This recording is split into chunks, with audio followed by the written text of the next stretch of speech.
Hi, my name is Sydney Jones, and today I'll be discussing transcription in prokaryotes, and I will be doing that using different candies. Transcription is the copying of a gene's DNA sequence to make an RNA molecule, which will then move to the ribosome to be translated. To create RNA, RNTPs will be added 5 to 3' while cleaving phosphate groups. RNA polymerase will join them together, forming phosphodiester bonds. The sigma factor is important because it is a protein needed to initiate transcription. When added, it binds to the core of the RNA polymerase, forming a holoenzyme, which then allows the RNA polymerase to bind to the promoters. We're going to start with initiation of transcription, so we're going to look at the promoters.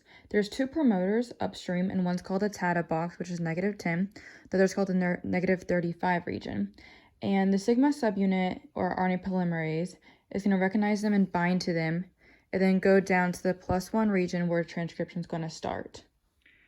So what would happen if the -10 box was deleted in a gene that codes for an enzyme to metabolize sugar? So this right here would all be removed. And the coenzyme would not be able to bind to the promoter region. So this right here could not bind because it's not there, which would prevent the DNA from opening up and allowing a start of transcription. The gene would not be transcribed and the sugar would not be metabolized. After binding to the promoter region, the DNA strands separate, forming a transcription bubble.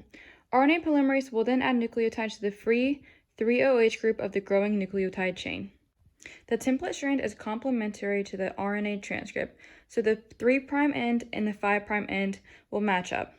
The coding strand will have the same exact sequence of the RNA, but it's a little different because the RNA is going to have U instead of T.